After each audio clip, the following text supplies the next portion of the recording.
It's finally time for the Friday Hardwood because the guys on the Print Factory actually shut the fuck up. It was just like it went on and on and on, but we're here live. This show is called The Rematch. Actually, it's not called that because it never happened, but I'm here on the Friday Hardwood with my guys, DC and Chris Randone, coming to us from San Diego. DC, I'll bring you in here first. 11 games, the World Series.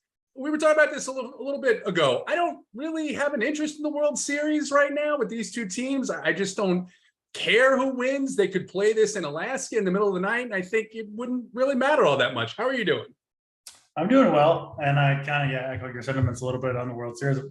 You know, we're both big baseball guys, but man, the season is so long, and doing content every day, and then the NBA starting up obviously in the heart of NFL season. And, when your teams aren't in the World Series, it's kind of easy to tune it out. I mean, do you want to, pay attention to 11 basketball games or one single baseball game? So I'll definitely check out some of the World Series, but yeah, not the priority this evening. We're on to basketball season right now. Yeah, that's right. I see a big fly fishing tournament on the Nature Channel that is of more interest to me than Houston and Philadelphia right now. Randone, you were grinding in baseball season. I saw you early on in the season with a big takedown, I think one of the $15 tournaments, and now we get to the postseason. Same thing for you. Padres eliminated, not a lot going on. How you doing on this Friday? Yeah, I mean, it's quiet here now in San Diego once the Padres were kind of eliminated. Really disappointing. Had high hopes for the World Series, some fun extracurricular activities, but it's not happening now. Thank you to Bob Melvin and Manaya and Clevenger. They can all go fuck themselves, if I'm just speaking normally. But yeah, no, I'm excited to talk about this slate, get into NBA. And DC's right, man. The season's just too long. I'm deflated now with baseball. So now we could just move on to some new slates, some money, and some exciting things. So yeah, looking forward to doing this. It was definitely a hurtful performance from both Manaya and Clevenger throughout the whole postseason. Really shocking that San Diego actually got as far as they did, to the point that they did, given how terrible those two were, particularly in the second half of the season. But it is NBA season, and as we said, this is the Hardwood. You're watching the Hardwood, which means you're on our YouTube channel, which means you should have already hit the like button. And if you haven't, hit it again, hit subscribe. 320 watching, 154 likes. I'll give you a C- right now. We can get to an A+. We can get up that number a lot more. So go ahead and do that. And if you haven't done so already, I did this just before I came on this show because I had a few minutes because, we started late. Thank you, JSU. But anyway, go ahead on the site. Bobby Hare, one of our newest coordinators, been a member for a long time. Guy crushes multiple sports. His new article dropped today. New format. I read it. First of all, excellent writing skills, very well thought out. Go check it out.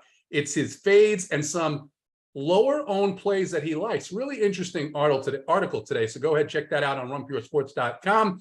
If you're not a member, go ahead and get in there and sign up. Is there a promo code, we often get asked? There isn't one right now because everybody's crushing. Members are crushing, coordinators are crushing. It's going to be a great NBA season, going to continue to be a great NFL season. We'll get into the slate now. 11 games. It really is a very interesting slate. There's some very obvious chalk spots here that we're going to talk about, and I think some interesting, very low-owned plays. We'll start out game by game, as always. Atlanta at Detroit, a rematch of a 118-113 Atlanta Hawks victory the other night. Hawks favored by 6. 229 total here.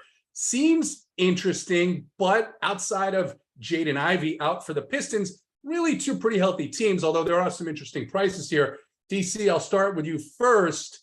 You like anything in this game? Because we do have, like I said, some really great spots later on in the night. Yeah, I think it's a decent game to start off. I don't see any must plays here. 11 games.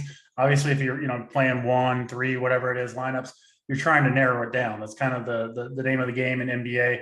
We get confirmation Ivy is ruled out? Is that a recent thing?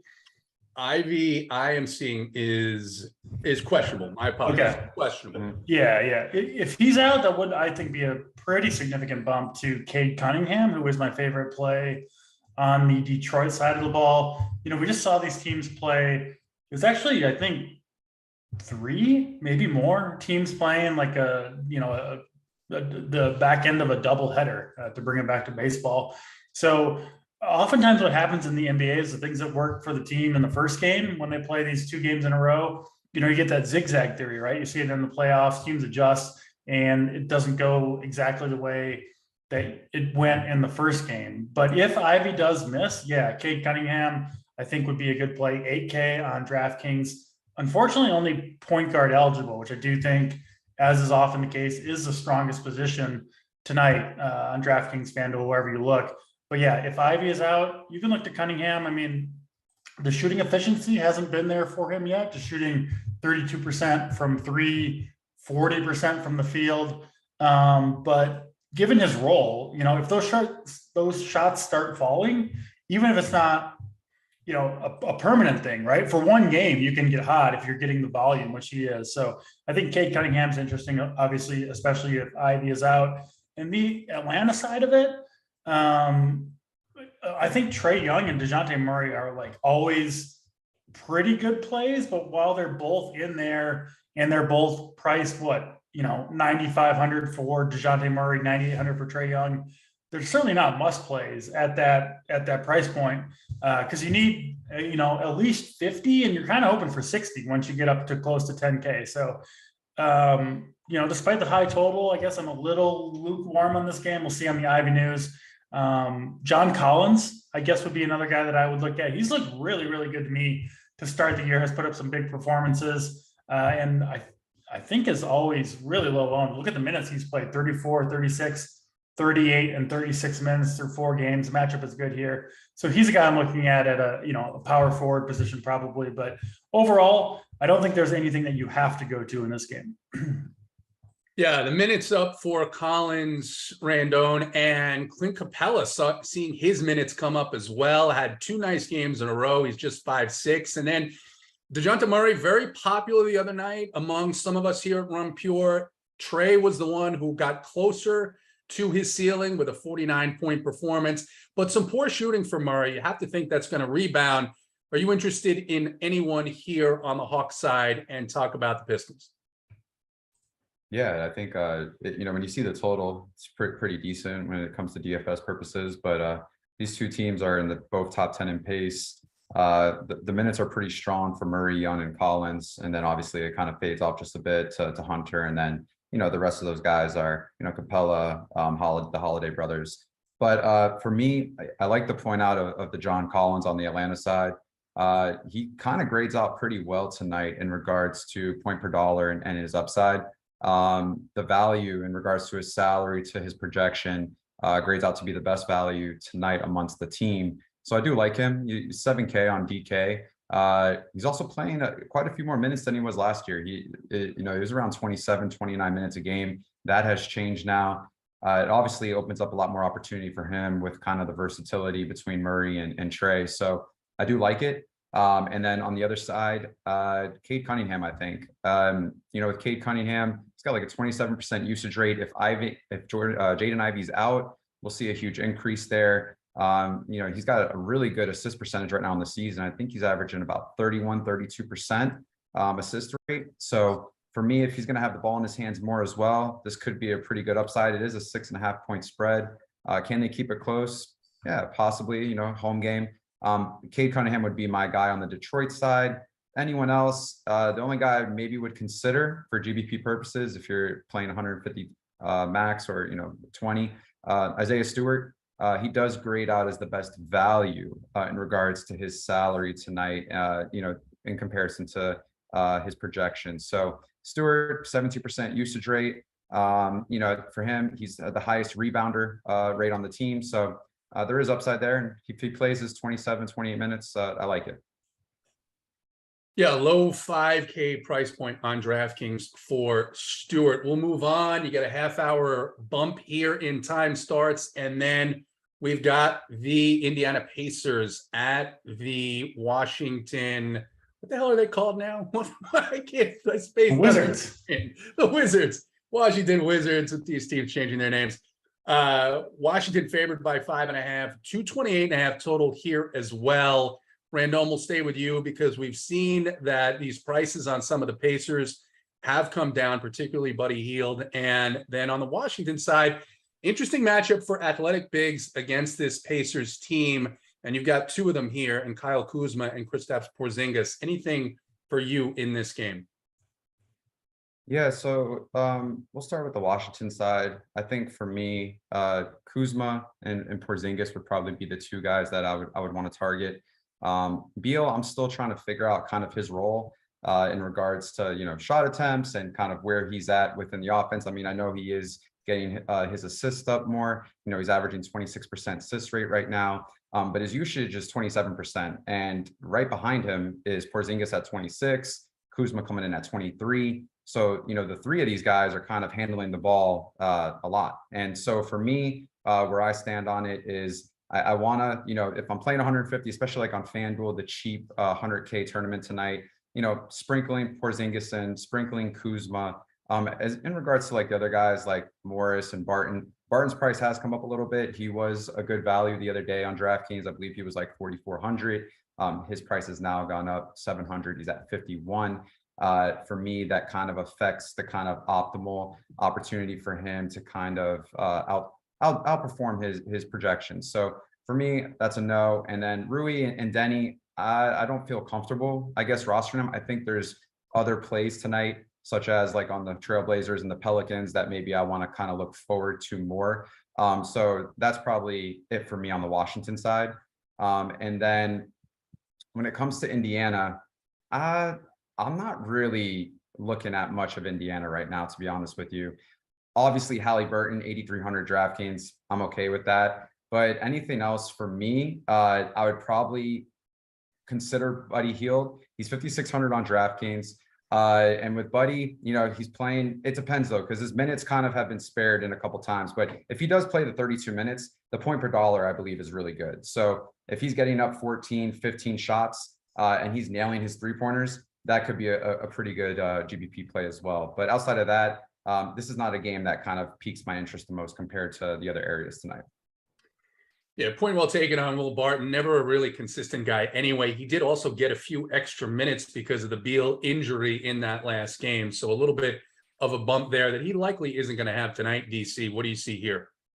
Yeah, DeLon Wright out for multiple weeks now for Washington. So it does open some more minutes up for Monty Morris and Will Barton. And I guess maybe some more playmaking opportunities for Bradley Beal, but I question the upside a little bit of both Morris and Will Barton, which in NBA, part of the name of the game when you're playing tournaments is to try to get upside into every position, right? And I'm just worried, do they really have that 35, 40 plus fantasy upside? I'm not sure. So I'm a little hesitant to go to those guys. I think they're fine plays, point per dollar wise. But yeah, Indiana gets Miles Turner back, kind of takes the bigs out of the equation. So just kind of a bunch of lukewarm plays, I think, in this game. Halliburton, probably my overall favorite play in this game, but like I mentioned, point guard, very, very strong today. He's going to have a good game. I mean, most nights, right? He's going to put up 40 plus. He just has the ball in his hands all the time. It just will be enough, at 8,300, you need 40 plus fantasy points, obviously. So yeah, Halliburton's fine. I'm not really going to anything else on Indiana. And then the backcourt for Washington, I think I ranked them Barton, Beal, Monty Morris. I think all three of those guys are decent plays, but I don't really want to play them together. If you're playing a lot of lineups, I'd probably just play, limit it to one of those guys if you're going there and hope that you can, bink the one that has the big game. Not sure who it's going to be, but there is a lot of minutes and an opportunity to go around in that Washington backcourt. And yeah, Porzingis, what is he, 7,200, I think, on FanDuel. He's got block upside, can get hot from three. I think he's an interesting play as well. But overall, not a ton in this game that I love. DC, real quick, any interest in Miles Turner at just 5'8" here, 28 minutes last time out? Yeah, I mean, I get it. Matchup looks pretty good, but just another one of those players where the upside just doesn't seem to be there for him. He plays away from the basket so much, kind of hurts his rebounding opportunities. He could get hot from three, but the volume isn't typically there. So he's okay, but probably not someone that's going to make my lineups. Yeah, we do have other spots here where the health of some of these players is in question, so that could open up better opportunity. Cleveland at Boston. Boston favored by 6.5, 218.5 total, one of the lower totals on the night. Not a ton of injury news here. Grant Williams suspended 1 game for the Celtics. DC, what do you got here? Not a lot here. I was on Donovan Mitchell the last 2 games. One of them was a monster performance against Washington, and then he disappointed last time out against Orlando. Shot 5 for 19 from the field, 1 for 7 from 3. You're going to disappoint when your shooting night goes that bad. I do think he's going to continue to have a huge role in this team while Darius Garland is out. I don't know how much longer he's going to be out with that eye injury, but I just don't really go up against Boston's defense very often. I think going to be one of the best defenses, in the NBA when it's all said and done, and Cleveland can defend super well too. So like you said, low total here, some minor injury news, but the prices have been inflated for Cleveland because Garland's been out, I think 3 or 4 games now. The Grant Williams thing doesn't do a lot, right? A few more minutes to go around, but he's not a high usage guy anyway. So this game is one I feel relatively comfortable just kind of crossing off and moving on. Randone, we'll take it over to you. There are some opcos that like pieces of this 3-headed guard situation in Boston, mostly because they're all cheap. Derek White, Malcolm Brogdon, Marcus Smart. Difficult for me, I think, to get there on this slate with some of the other options. What about you? Yeah, I think if we're going to talk about the 3 guards, maybe Brogdon of the bunch, and only because he kind of grades out the best tonight amongst these guys. He does have the best probability, at least from what I'm seeing, to outscore the other 2. So I do like that. But at the end of the day, 19th and 21st in pace, low total compared to a lot of other games. Slow possessions. Tatum and Brown, they vacuum up over 60% of the usage, for the Boston side at least. So if you want to maybe rotate one of them in the lineups, I don't mind it. But outside of that, I just don't know for me if that's the optimal thing to do tonight. And then on the Cleveland side, there's nothing really sexy, especially if you're looking to win a GPP. I don't see Cleveland guys popping in the optimizer, in any type of run. So I just don't think, for me personally, and I mean that this is just my opinion, I just don't know if, I want pieces of this game, like DC said. There's just other areas I think I would want to attack. The problem with the Boston guards is most teams, their point guards are the primary playmakers, right? They're kind of running the offense. It's not the case with Boston, right? When you have Jason Tatum and Jaylen Brown there, the Boston guards kind of become, like most teams, shooting guard, small forward situation where they're just kind of off the ball a lot. And I think the upside is a little bit limited for Smart, Brogdon, Derek White. There's a bunch of teams in the league you could move them toward, and they'd be the lead guard on their team and be going off. But on this team, just a different story. So while the Celtics team is kind of, mostly fully healthy, they're just hard plays. Yeah, and I think people are gonna some are gonna maybe go to Dean Wade or Chetty Osman, and yeah, that's great. I mean, low price points, but their projection is not the greatest. Maybe if you wanted to be a little bit sneaky and get different, if you wanted to look for a pump play, which we'll go into soon, but you can go to Caleb Houston if you wanted to from Orlando. He's 3K mint price, and with the injuries that they got going on there tonight. So I just don't know if Dean Wade or Chetty Osman might do it for me. But if you're obviously running 150 lineups and they fit pieces in, I don't mind that either. That sounds good. Not much more to cover here on this game. We'll move on. There is some breaking news. Jaden Ivey is a game time decision, according to Dwayne Casey. Dwayne Casey, go fuck yourself, because that is the last thing we need is a game time decision on any NBA slate. But the other thing that's an NBA slate, it's not an NBA slate, it's a game time decision, are the plays of the day. 535 watching, 233 likes. Have to get that number up. Go ahead and hit that like button, hit the subscribe button. The next game, there is some big injury news. Joel Embiid given the midday downgrade to questionable. Now, it's not like some of these other teams where you get the midday downgrade and that guy's going to sit, because Doc Rivers can do some wacky things. He can do the midday downgrade. He can announce the guy is out. And the next thing you know, the game starts and the guy's on the court. So we'll see what happens here. Obviously, an interesting spot if Embiid sits, given the usage and the opportunity that he takes up. Randone, what are you thinking here in this Philadelphia-Toronto game? Of course, on the Toronto side, fully healthy, but Pascal Siakam has started the year off on an absolute heater. Scotty Barnes, very good the other night. What are you thinking here if Embiid sits? Yeah, Siakam, surprisingly, he's almost the leader on the team as far as assist rate. For me, he grades out pretty well tonight in regards to kind of his projection. Now, obviously he's 8,900. I think that's like an ownership type play. If he's not garnering a lot of ownership in comparison to some other center plays tonight, I do like it. Especially, if you can get him, at a low ownership, I think that's a great play. Outside of him though, looking at this game, Van Fleet, I think Gary Trent kind of stands out as well. I don't mind Gary Trent in this situation. And the price point I think is there as well. And then on the other side, when it comes to Philly, if Embiid is out, you would have to think like, does Harden become like a bigger play than what it is? Because, the usage is going to go up for sure. And for me at his price point, he's 9,700. You're 9,700 without Embiid and all that usage going to him now potentially, and maybe Maxey and Harris. But that's 36% usage rate now.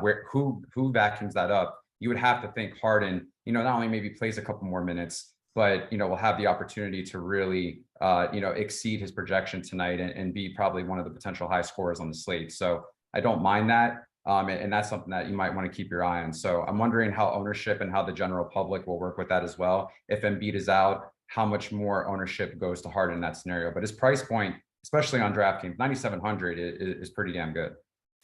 And last season, after the trade to Philadelphia, Harden was pretty much a must-play, DC, when Embiid was out. The other guy that's interesting to me here, Tobias Harris, just 5.9 on DraftKings. If Embiid misses, greatly prefer him to someone like PJ Tucker. What do you see here in this game?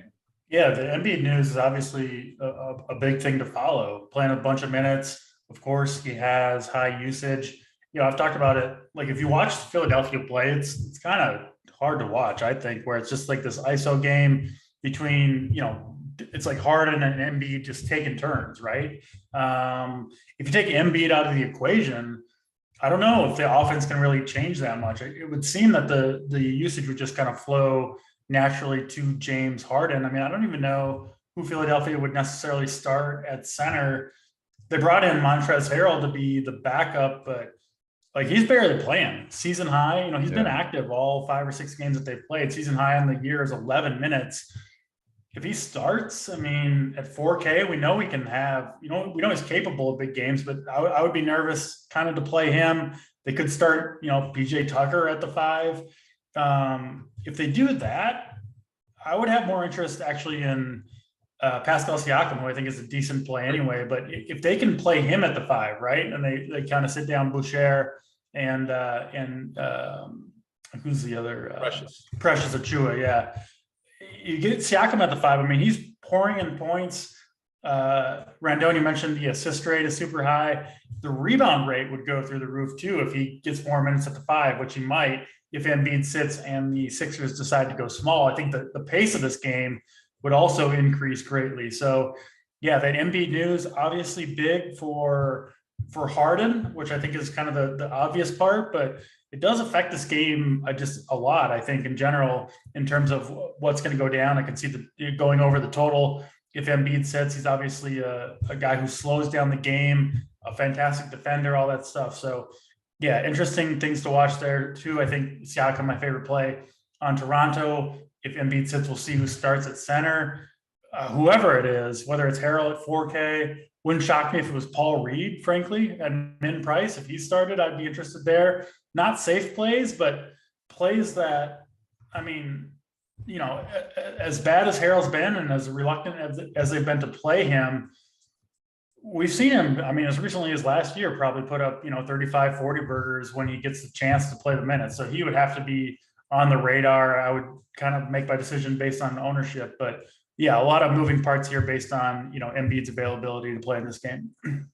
Montrezl Harrell is terrible defensively as well. We have seen in the past last season on a few occasions when the Sixers have wanted to go small, they'll start a guy like Matisse Thybulle here, right? So you could see that, have Tucker at the 5, but we don't know. Harden, I think, if Embiid sits, I mean, I think Harden, I'm a little worried Philadelphia might get blown out here in Toronto, frankly, if Embiid sits. But if they don't, I would think Harden would almost have to have a huge game.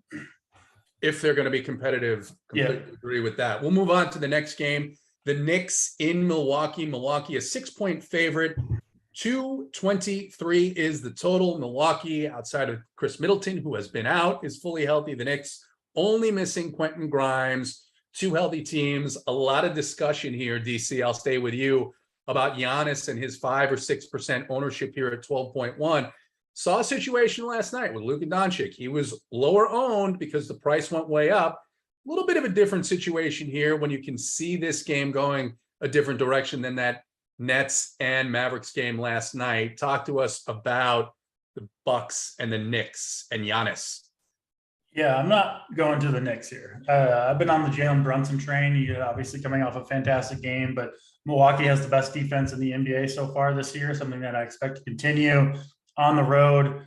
Honestly, a little surprised the spread's not even bigger than it is. And Brunson himself, I mean, I'm not going to play him against the best defense with the price up, coming off a big game against a pretty fantastic defender in Drew Holiday. So Brunson's off the table. I really haven't been going to any other Knicks, and I'm not going to do so tonight. I think that the main question here really is just to play or not to play Giannis. I mean, dude's averaging 66 fantasy points per game. Now you're paying for it, right? 12.1K on DraftKings, but man, he seems like he's on an absolute mission this year. And this isn't like somewhat limited minutes. Well, I guess not that limited, but I mean, they're playing him, you know, if the game's at all closer, they're actually letting him go a little bit. And I mean, he's going to have another monster game. There's just no question about it. It's just a matter of, can you fit him in, right? Because even at 66 fantasy points for 12.1K, you know, that's still not 6X, which you're kind of looking at for, at least I'm looking at for most of my, for my situation. I don't see that much great cheap value today either. So he is tough to fit, but 5% owned, I mean, he deserves to be higher than that. So yeah, if I was playing a bunch of lineups, I would certainly want to get Giannis, you know, over the field on 5%. That seems a little ridiculous to me. If the Knicks can keep it close, he's easily going to be the top scorer. Guys, 577 watching, 265 likes. Let's get those up. We are going to the game that everybody wants us to talk about. Very disappointed that we haven't talked about it yet. Charlotte and Orlando. We're going to get there, but you need to get the likes up. We're going to it maybe after this game. We'll see what happens. Randone, what do you got here? Knicks and Bucks. Any love for Giannis at that very, very high price point? Yeah, price points. I mean, it's up another 900 from the other night. He was 11-2 the other night. Now he's 12-1. You know, it's a leverage play. It's strictly a GBP leverage play in this scenario. If he is 5% or lower as far as projected ownership, this can provide huge upside in tournament play, especially if he exceeds his projection. So, you know, keep that into consideration. Always want to have leverage plays and guys with potential high upside, and the majority of the ownership is not going to him. So, but he is very expensive. Outside of that, though, I don't know if I like pieces like Lopez, Portis, Carter, Allen. They just really don't do nothing for me. And, you know, very good defensive team. Can Jalen Brunson kind of reproduce what he did the other night? It's gonna be very difficult, right? You know, 60 fantasy points. I just don't know if I want to take that gamble. He's 7,300 on DraftKings. I think there's other areas that I want to attack in the guard position, especially at 7,300 and in that range. But I do think Milwaukee kind of handles this team tonight. So for me, I just don't know if I see much upside as far as GB play is concerned. But I will say Giannis is very interesting. You know, obviously highest usage on the team. He's right there in line with Drew Holiday as far as assists in regards to percentage of the team as well. And I mean, he's dominating the whole team. You know, he's even out rebounding Portis and Lopez. So I like Giannis, but outside of that, I just don't think for me optimally when you run the optimizer, nothing really pops up. Any interest if you think that the Bucks blow out the Knicks? Any interest in going back to a guy who had a surprise big game last time out against the Nets and Bobby Portis at 5,500 on DraftKings, or you think that's a chase? I mean, he's going to play his 22, 25 minutes maybe. Great game last game against Brooklyn. For me, maybe, but I haven't put him into any lineups. So as far as the player pool, he hasn't really gone in there. But if he does pop or something changes where maybe I adjust his projection or I think there's some upside there, possibly. But as of right now, that's not the case. All right, we'll go ahead and get into this game, which has a lot of interesting news. The Charlotte Hornets, the Orlando Magic. Cody Martin and Terry Rozier officially listed as doubtful. They are already without LaMelo Ball. We know that Orlando is missing Markelle Fultz, Jalen Suggs. Cole Anthony is going to be out for a while. Everyone is peeling to Paolo Banchero. Randone, where are you going in this game? It is Charlotte favored by 1.5, 220.5 total here. Yeah, from the Charlotte side, it's hard to predict what PJ Washington's going to do, but he does have upside. He is 5,900, but if he played 38 minutes last game, so it's hard to project how many minutes he's going to play. But if he's on the floor for 30 plus minutes, especially up in the end of the higher range of the 30s. At 5,900, I do like it. Banchero, I do like as well. I think for me that this kid is elite. And I mean, right now, he's still in the 7,000s. This is probably going to change soon. As far as salary is concerned. Other than that, though, I do like Hayward a little bit. I think there is some upside there for some tournament play. Wagner, for some reason, keeps popping up in optimals. Franz Wagner, which is kind of interesting. He is 6,400 on DraftKings. But when you look at this team, especially now with a couple injuries that they have, I don't know if I can go RJ Hampton. I don't think that's possible. But Bol is somewhat interesting when you look at his price point, 4,900. Of like the lower tier guys, as far as value is concerned, he does kind of grade out pretty solid in regards to projection and point per dollar. And I think that's something like to always take into consideration when you have these low price point guys that have cheaper salaries. How do they grade again amongst each other? And I always typically tend to go towards the higher projection side of like the 3K and the 4K guys. So Bol fits that narrative. I think James Bouknight's going to get some, eyes tonight as far as ownership is concerned, but he doesn't really grade out that well. He's 3,600, but for a guy that maybe is projected to get 13, 14 fantasy points, you have to ask yourself, is that really going to win you a tournament, or is that going to put me in position to succeed? Now the injuries though, I mentioned him earlier, the injuries in Orlando, they might run out this kid a little bit more tonight. Caleb Houston, nothing to like be excited about, but I mean, he has played 22 minutes, 21 minutes. There has been some run there on the floor. If he does get a little bit more run tonight, Suggs is out as well. So, for me, obviously there has to be guys on the floor. That could be interesting because he's 3K. He's not being looked at as maybe say other guys in the 3K range like Bouknight. So just something to take into consideration. But outside of that, that's pretty much me on this game. All right, Franz Wagner, basically the second option in this offense, maybe 2-2-A, him and Wendell Carter Jr. against a team that really doesn't play a lot of defense, missing a lot of key guys. I think that's the viewpoint there. The price point is low. Many optos are putting 3 of these Magic into your lineups, DC. Are you going to go with 3? You're going to go with 4? What are you doing with this game? And anybody from the Charlotte side, those prices have come up just a little bit. Yeah, I'll start with the Orlando side. So obviously missing Cole Anthony here, Jalen Suggs, they've been without him a couple of games. And you already saw the offense kind of running through, a little bit of a Boston situation where it's running through the forwards, not the point guard. So obviously Banchero's been incredible. I love him here. I think the matchup is awesome for him. And then, Franz Wagner. He looks like he's, kind of the de facto playmaker, has had 5 assists in each of the last 2 games. You move Cole Anthony from the equation. I think people are going to go to guys, maybe, whoever starts for Cole Anthony, whether that's RJ Hampton, whether that's Houston. I'm not going to those guys. I don't think the offense is going to run through those guys. I think are going to be really low point per minute producers. I don't think they're going to be that involved in the offense. I think it's going to be the Franz Wagner and Paolo Banchero show. So I really like both those guys. I think you can play them together. I honestly wouldn't be shocked, depending on who Orlando starts at point guard. If they start, or I mean, who they start for Cole Anthony. If it's Caleb Houston who gets to start, 3K, he'll be popular. I probably won't go there. That will just increase my interest, honestly, in Wagner and Banchero, who I think are going to be kind of the whole offense a little bit. I also don't mind Wendell Carter Jr. So yeah, I do like Orlando. And then actually my favorite play on the whole slate is on Charlotte. Dennis Smith Jr. going to get the start here for the injured LaMelo Ball, and now also Terry Rozier doubtful to play, assuming he misses, which I think he will. If you look at, look what Smith Jr. has done. He's been over a fantasy point per minute in all 4 games, played 37 minutes in that start for Rozier in the last game. Didn't even make a 3-pointer and put up nearly 40 fantasy points. If you look at some of the tracking metrics over at NBA.com, potential assists, just all players in their last game. Luka Doncic, number 1 with 23. James Harden, number 2 with 21.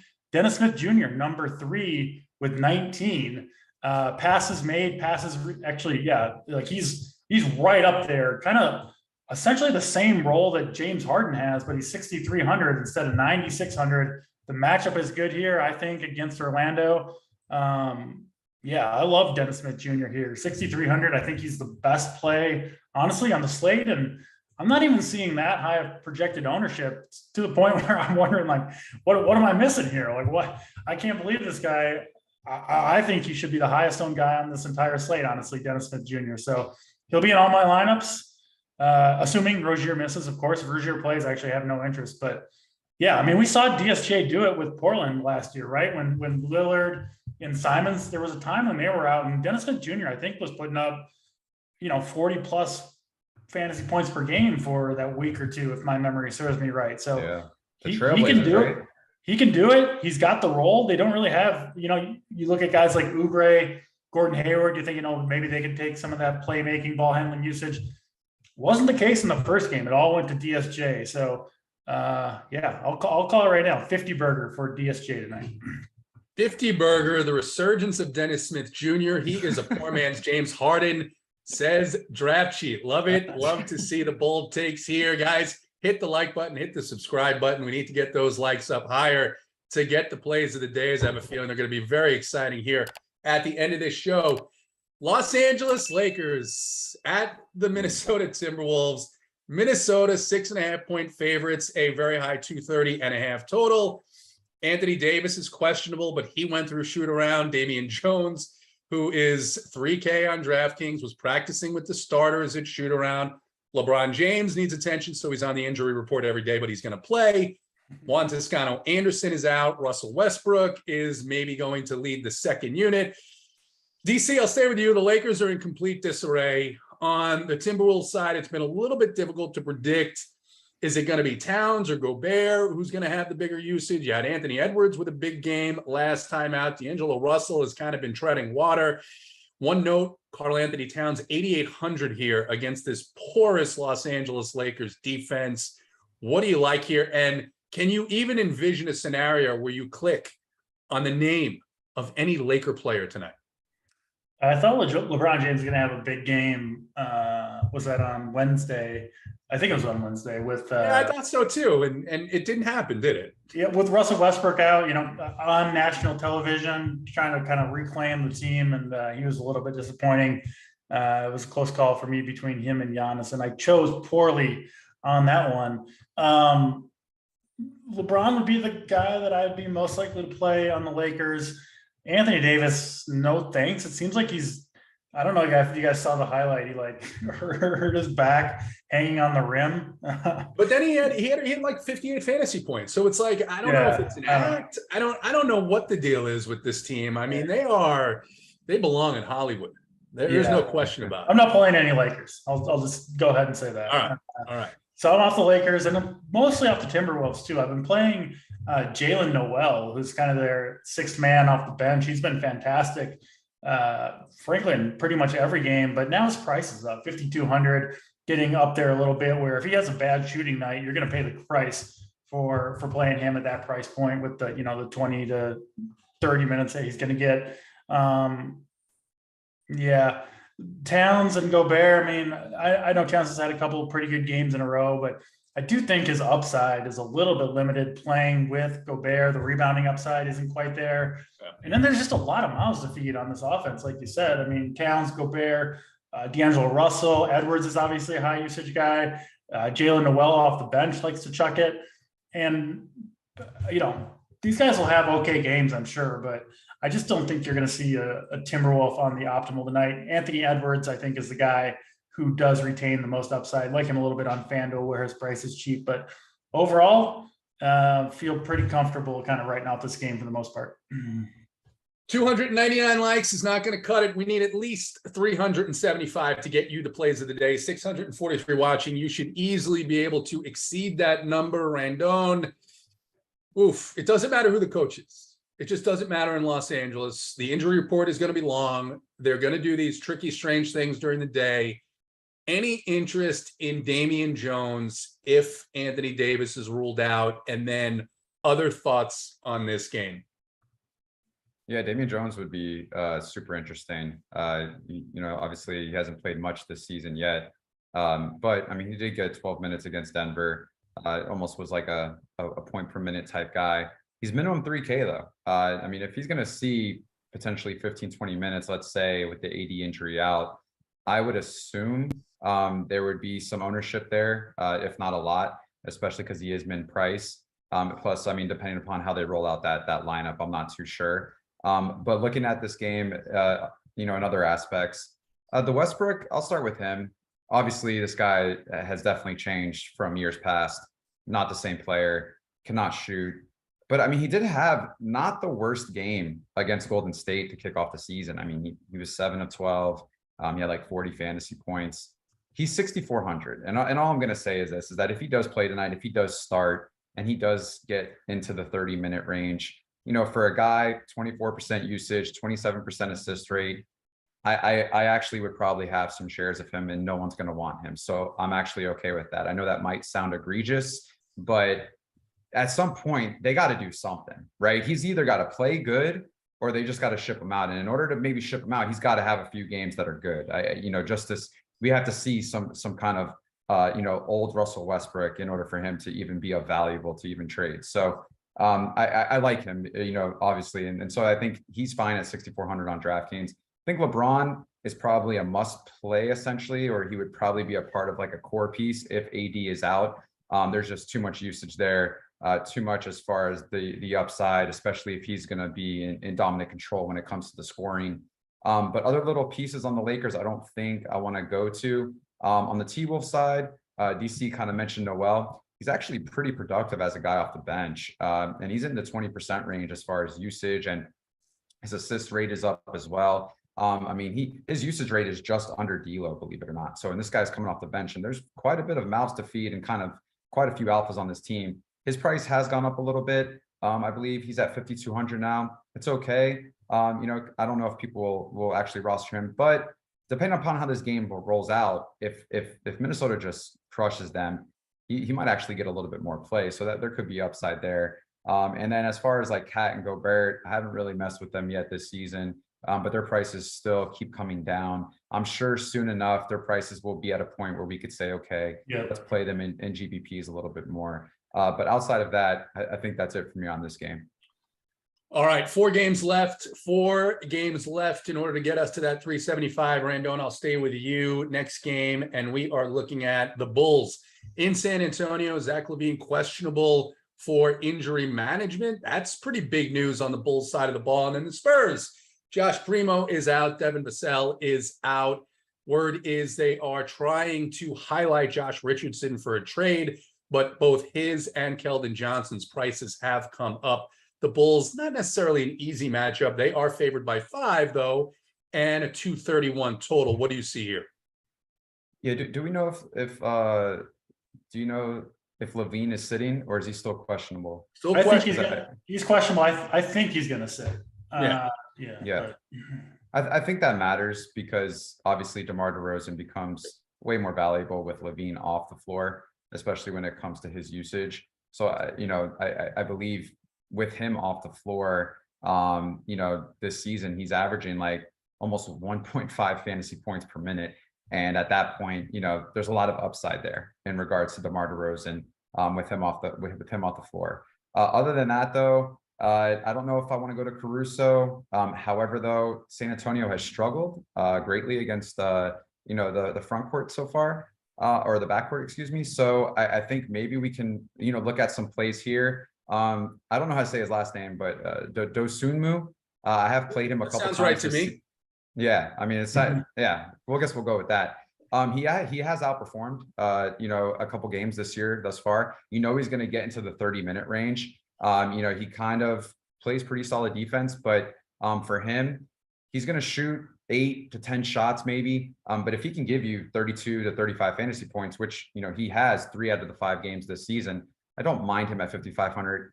And I think this is from like a GPP perspective, right? Because if he showcased those types of flashes, I think that's okay.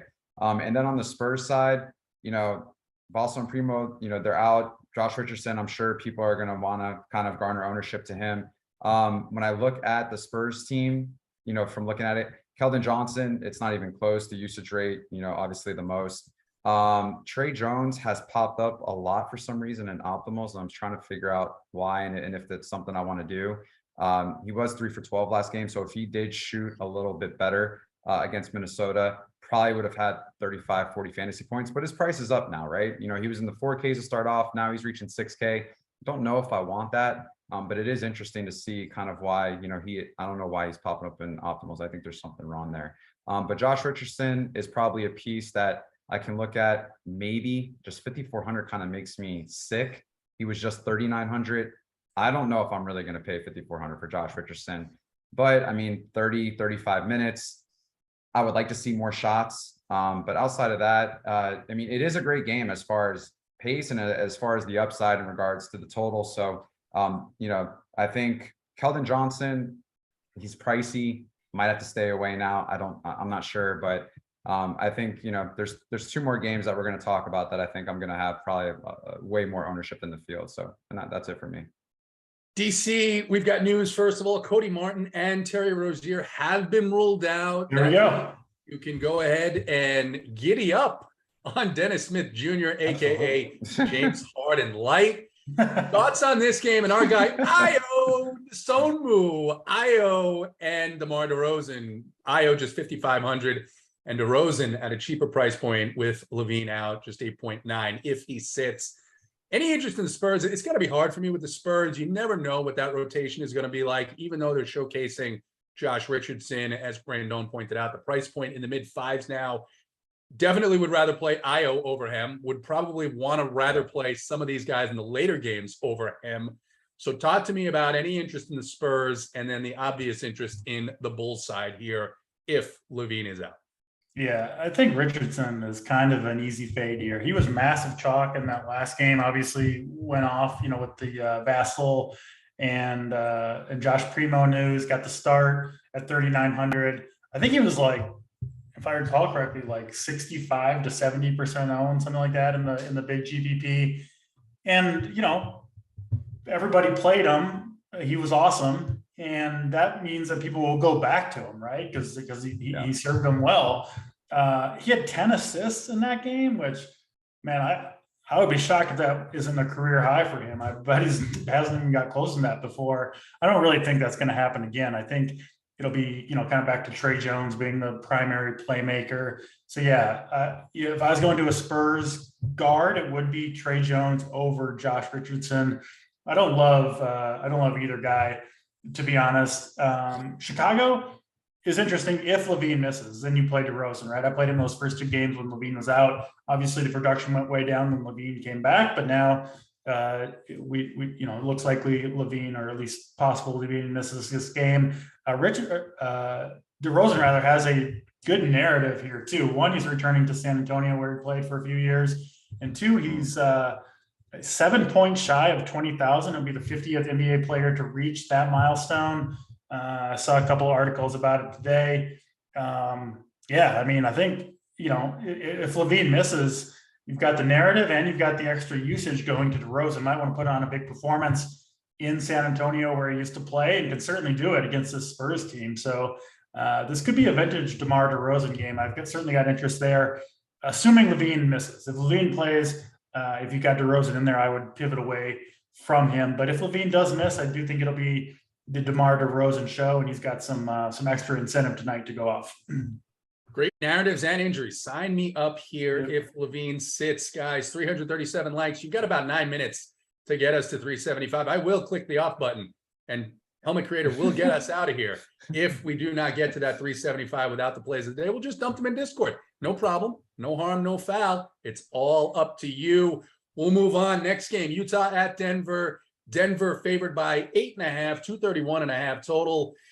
For the injuries here, Colin Sexton, probably the biggest news here, questionable for Utah. Walker Kessler is as well. Michael Porter Jr. expected to play, and Kentavious Caldwell-Pope is questionable. DC, I'll stay with you. Run through your thoughts on Utah-Denver here quickly. Not a ton here. I mean, if the Utah guys, Rudy Gay already out, Kessler questionable, and Sexton questionable. If all of those guys miss, you could look to some of the Utah guys, give bumps to, Mike Conley, maybe Lauri Markkanen, who's been awesome, but 7,100 for Lauri Markkanen is getting a little uncomfortable for me, to be honest. So I don't know if I'll end up there. We'll see on the injuries for Utah. Kind of not feeling super great about them unless all those guys miss. And in Denver, as is usually the case, it's kind of Joker or bust, right? Of course, if you want to play Joker, triple-double threat every single night. I think it seemed like he started off the year kind of in cruise control, trying to get his teammates involved. Jamal Murray back from injury. But, this team goes as the Joker goes. And I think he's kind of got fed up with that. We saw the monster game last time against Los Angeles. Denver lost to Utah in that first game of the season. I think they get some revenge here. So I do think Joker is going to have a huge game, but just a matter of if you can afford him, right? I think I even prefer Giannis over him. Super expensive, but obviously I do think he's going to have a very, very strong game, a safe play. Just a matter of, can you fit him in with the salary restrictions? Joker, honestly, I think a little bit, just the price point impacted by the return of Michael Porter Jr., Jamal Murray on the floor. It's just tougher to get there in a matchup where, like you, I see it the same way. I think this is going to be a walkover. I think the Jazz are going to start to come back to earth. Honestly, they're just winning a little too much for their ownership right now. And I think that needs to change. So, Rendon, what do you see here in this game, Utah and Denver? Yeah, I see nothing. I think we can go. All right. Love it. We will stay with you. That's the kind of attitude we need, because 7 minutes now get us to 375 and we're getting out of here. Rendon is going to go down and check out the beach and see what's looking around. We've got New Orleans at the Phoenix Suns. Ton of injury news here, and unfortunately, the game starts in 5 hours.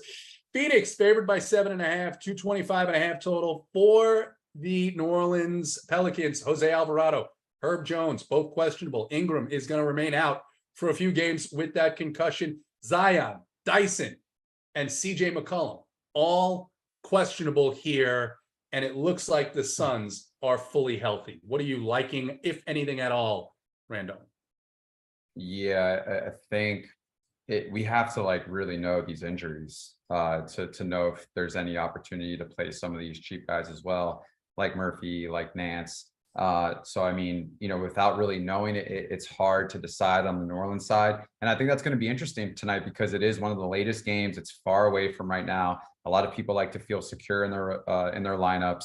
So maybe there could be a lot of pieces here that could potentially come to light. And, if you know how to swap and do some late night edits in a slate, then that could benefit you. So there is some possible upside here as far as the New Orleans side. If you get some pieces that end up getting a lot more run tonight, then yeah, that's fine. On the Phoenix side, Paul and Ayton, they're kind of priced pretty fair in regards to their projection tonight if you want to roll with them. But I also have to consider that if a lot of these other pieces don't play for New Orleans, maybe this is kind of like a lopsided situation where Phoenix kind of just runs on them. So I mean, it's kind of a scary narrative right now because we're so in limbo and we don't know. And I think for just for GPP purposes, make some room and some opportunity for some potential plays here late night. And I think there is the benefit of Portland with Dame being out and some cheap opportunities there. where you can leverage yourself and not worry about, okay, well, if this guy, ends up not getting run because, the injuries don't matter or they end up playing, you'll still be safe with Portland. So I guess that's kind of how I would look at it in this matchup. DC, along those lines, 2 notes that I made. If assuming a bunch of these guys sit on the New Orleans side, the CJ McCollum injury is a hand injury. Difficult for a shooter if you've got an injury to the hand to really be super effective there. 2 notes I made. Campaign for the Suns is 3.6K, backup point guard. And then Jock Landale has looked really good. He is 3.8K, backup big man here, and what would be a really good matchup if Zion misses and Phoenix runs away with this. What do you see here? Yeah, good calls there. I think, just so many question marks on New Orleans. I mean, it's like half the questionable players on the slate are on this team. But if they all miss, which is possible, Zion sat out last game. CJ McCollum, if he sits out, obviously you've got Ingram out. You could potentially see a situation. Alvarado is questionable as well. Like if McCollum and Alvarado and Zion and all these dudes miss, I think it's going to be Devontae Graham that almost has to play big minutes in a primary playmaking role. It's been a couple of years, but we did see him have some big games for Charlotte a couple of seasons ago. Obviously has taken a backseat to some of the other players, but there is at least a scenario here where he could be one of the best values on the entire board at 4,500. So, I don't want to play him if McCollum's in there, but if those guys do miss, potentially Devontae Graham would be someone you want to have in your lineups. If you are playing him, if he's in your initial lineup, make sure you have a couple other late players. Luckily, there are some good games, including Houston and Portland, but be able to swap, right? Have some sort of plan for Devontae Graham where you can kind of change around your lineup if you need to. But just hard to say on New Orleans, obviously, right now without the information. Phoenix, kind of like the Payne call. I think he could potentially go off in the fourth quarter if this is a blowout, which seems possible with all the injuries to New Orleans. And then, Chris Paul, Devin Booker, DeAndre Ayton, all those guys are fine plays, but guys I probably won't end up on unless I've got a lineup that is kind of late game heavy and the injury news doesn't break my way and maybe I have to pivot to those guys, but not planning to play many guys from Phoenix here. Devontae Graham, just $100 more than someone we're going to talk about here in this last game of the night. That means you have one more game to get us above the 375 threshold. So that's another 3 or 4 likes here. We are going to the Houston Rockets at the Portland Trailblazers. A lot of injury news here. Portland favored by 4, 222.5 total for Houston. Alperen Sengun is probable, expected to be back, potentially taking back that starter's role at 5'5" with the injuries at the center position for Houston. Kevin Porter Jr. is expected to play as well. And someone named Ty Washington, he's not going to play tonight, so don't put him in your lineups. On the Portland side, big news, Damian Lillard, Damian Lillard, as everyone knows how to say his name appropriately.